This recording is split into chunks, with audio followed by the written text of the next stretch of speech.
By John Campbell, BBC News. The economics business editor. Northern Ireland will get an extra £540 million to spend on infrastructure over the next 4 years as a result of the budget.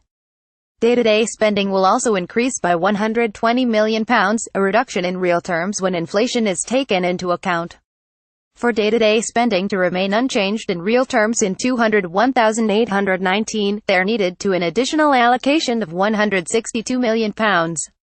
However, the additional allocation for next year is £63 million. The Secretary of State said that overall it means the Northern Ireland block grant will increase in real terms over the spending review period between 2015 to 2020.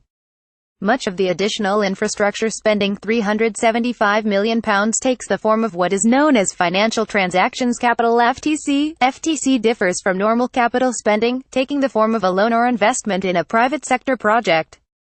In the past, Stormont departments have had difficulty finding suitable FTC projects, though a Northern Ireland investment fund has been established to help make better use of this money. Chancellor Philip Hammond also announced a consultation on a city deal for Belfast. This would allow the city to have powers to create economic growth, help businesses grow and decide how public money should be spent. Image caption. Philip Hammond also announced a consultation on a city deal for Belfast. Spending for Northern Ireland is largely determined by the operation of the Barnett formula. In crude terms, the formula means that if spending falls or rises on public services in England, it will also change by a proportionate amount in Northern Ireland.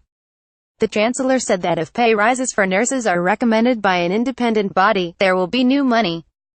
Skip Twitter post by @BrianKingston. Delighted to hear a clear commitment to the Belfast City deal and Philip Hammond's budget speech, an important boost to infrastructure investment, skills economic development in the Greater Belfast region, secured by the DUP Brian Kingston @BrianKingston. November 22, 2017. End of Twitter post by @BrianKingston. However, the situation in Northern Ireland is complicated by the current lack of devolved government.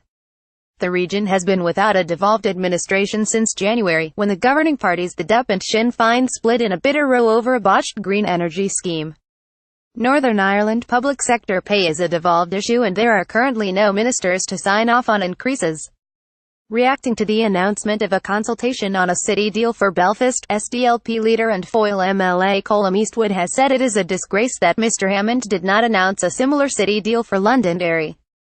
For too long Derry and the Northwest has been treated like the poor relation, like second-class citizens, and we aren't taking it, he said. The government committed to looking at the issues as part of the DUP's £1 billion confidence and supply deal to keep Theresa May in Downing Street following the general election. DUP Treasury spokesman Sammy Wilson welcomed the measures contained in the budget. It reinforces the relationship which we now have with the government and are pleased that that influence has enabled us to deliver for the people in Northern Ireland. The MP for East Antrim said the way forward on city deals, which will be of immense benefit to local council investment plans, also opens up opportunities for the whole of Northern Ireland.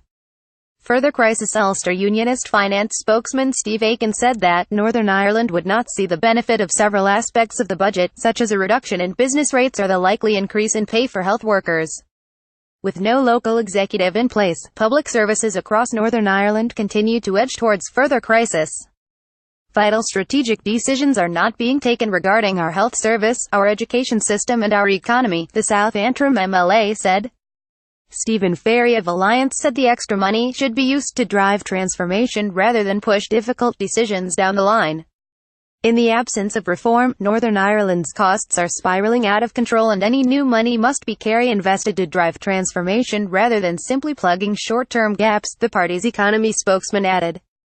Northern Ireland's budget for £201,718 was published last week, and shows an increase in health spending of 5.4%. NI Secretary James Brokenshire said he regretted having to bring the budget to Westminster, but said public services would begin to run out of money if the budget was not in place by the end of November. Prime Minister Theresa May said the budget bill was absolutely not an indication of direct rule.